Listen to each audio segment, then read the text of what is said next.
All right, evening, guys. Ken at Tortoise Capital. This is Nightly Strategy Podcast for August 19th, 2021. Thanks for your patience.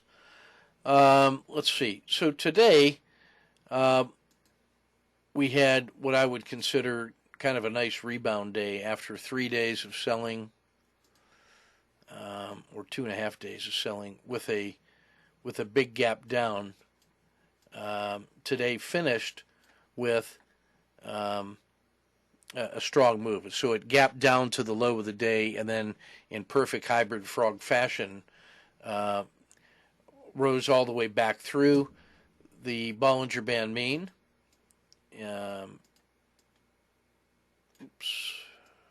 All the way through the Bollinger Band mean. Came up all the way to the PSAR before dropping off to close just above the mean. So from the exaggerated Z2 move, we've seen the reversion to the mean, and now we got some oscillation around the mean with some increasing volatility. But I take this as kind of a positive recovery. It came down and tested exactly the 2.5% sell-off, and then found strong support, and that was a fraction above the bottom of the river. So that's playing out a perfect statistical move.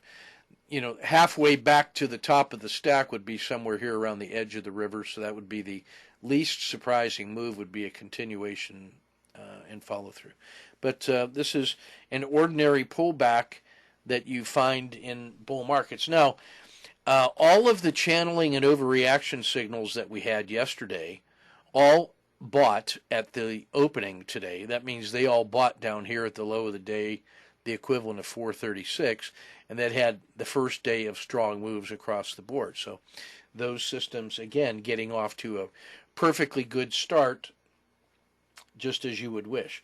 And the gap down and then the strong directional move supported all of those indexes with hybrid frog moves from the open. So that worked like clockwork. Next up, we'll take a look at the sectors.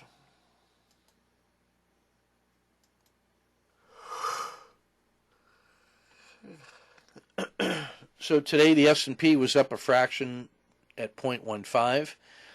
The strongest sectors were were NASDAQ Tech at 0.5%, and then Treasuries closed above key price level 150 with a gain of 0.75%. So the upside winners, targets, was Bitcoin and the Ethereum Trust, the VIX, the large cap blended crypto. So crypto was strong today. Microsoft, not surprising, and Apple both were better than the S&P. No surprise. Coinbase, lithium, tech, and consumer staples. So again, we've said that's where the strength has been, and that's where the strength was again. So tech and staples. And then other targets included PayPal, commercial real estate, and Apple.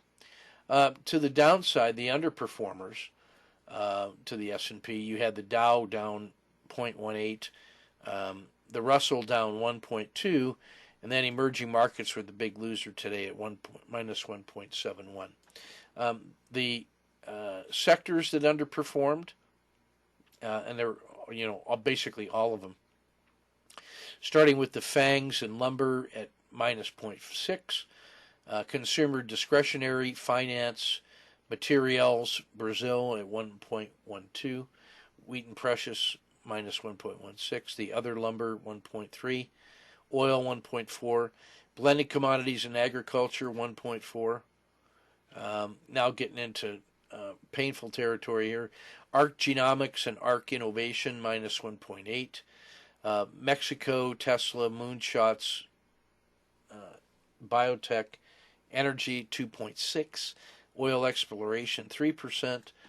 Then individual companies like all the industrials, John Deere, Clean Energy, Virgin Galactic, TX, the steel company, U.S. Steel down 7%, Cliff down 7.5%, Robinhood 10%, Alcoa 11%. So that's setting up a recovery trade now that the froth has been blown off. And again, that's one of the reasons we love trading them short term, is because of that amazing intraday and swing trade volatility. So those are trades we're setting up. All right, let's shift to the couple trades that were provided today.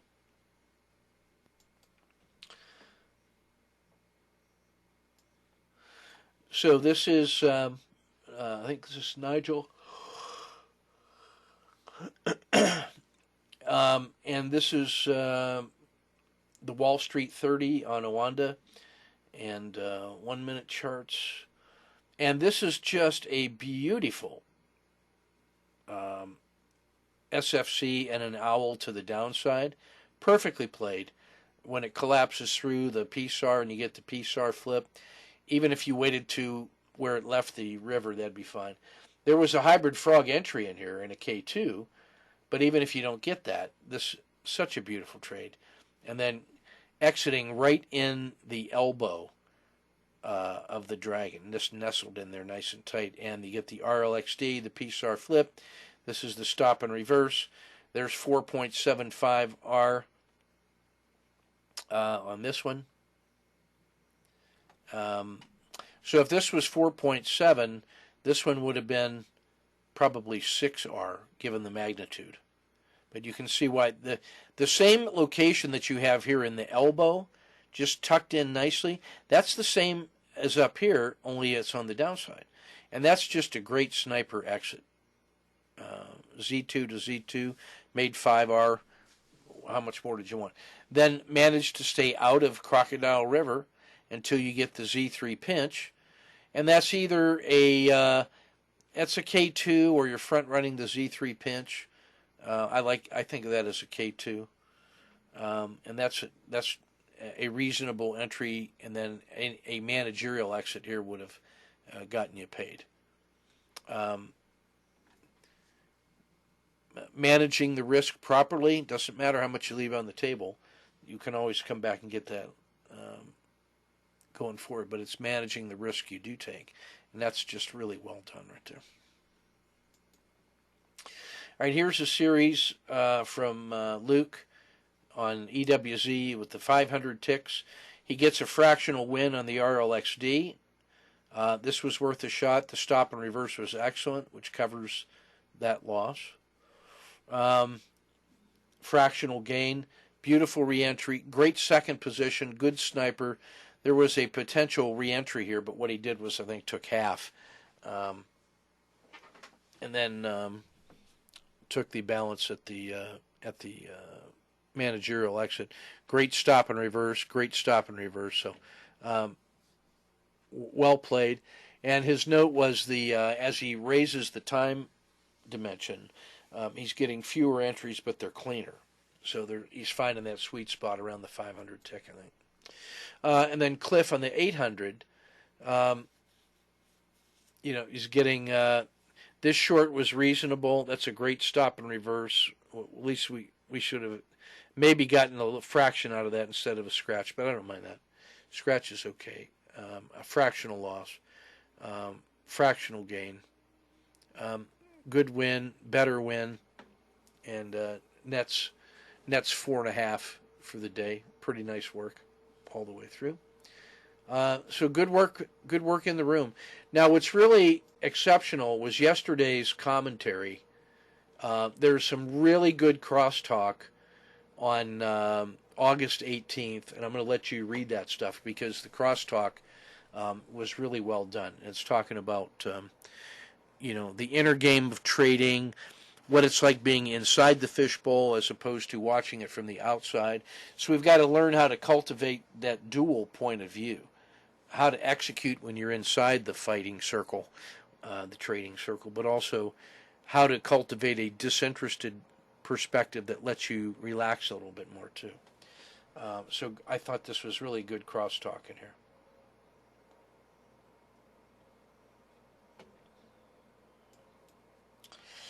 I'm going to shift to the daily report.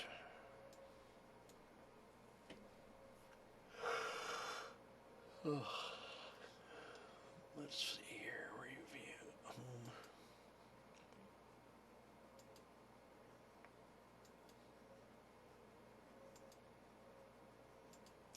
Okay, we'll go to dashboard 1.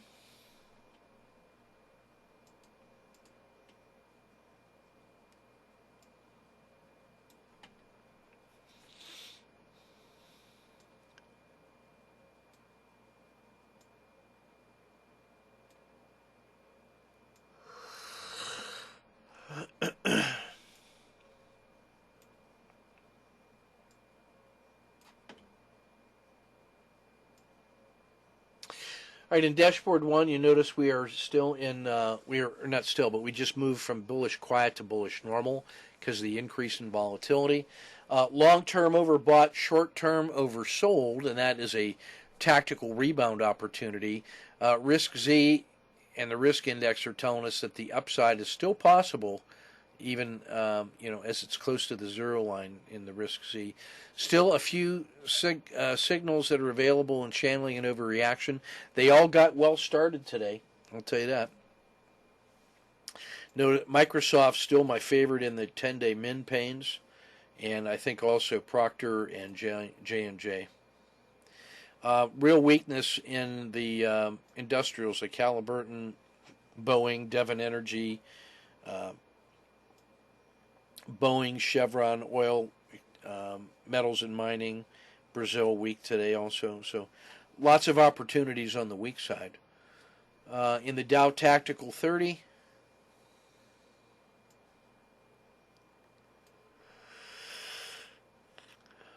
let's go Microsoft.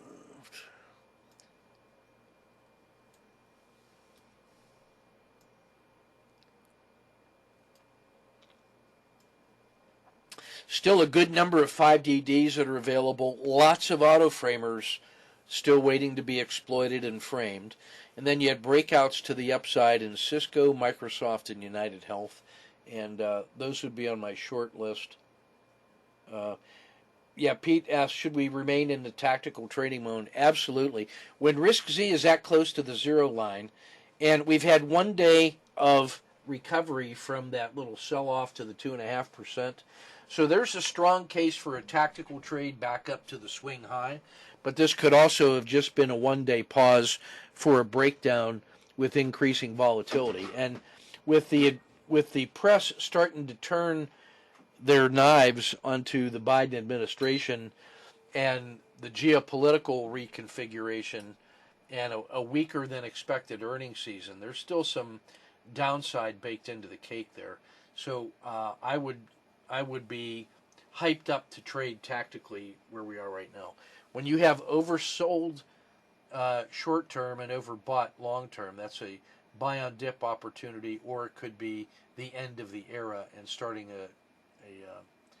a long bearish slide. So my primary focus now is tactical. That's that short term trade and then building swing trades.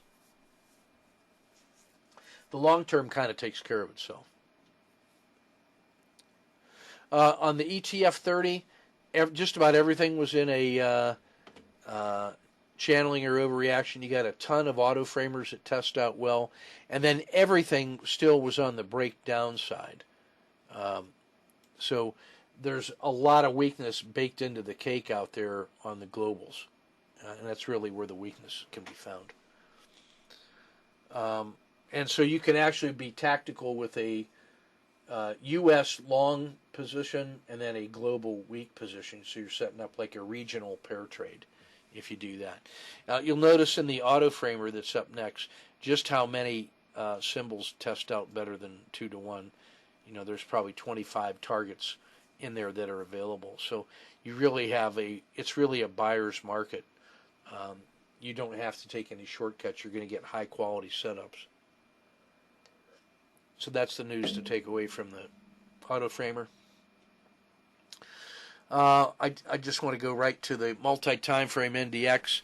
So the clear winners today, Microsoft, United Health, and Cisco. I would say treasuries, Consumer staples were good, and then tech and real estate were good. So that's where the momentum is. But just about everything else got smashed. And that's why when you see that much of a divergence between the winners and losers and a narrowly focused set of winners, that's tactical trading at its finest. So keep your risk measured and your powder dry. So I got to run back to that to the board meeting. They're reconvening. So I'll get this published and posted, and let's be ready for tomorrow. Take good care.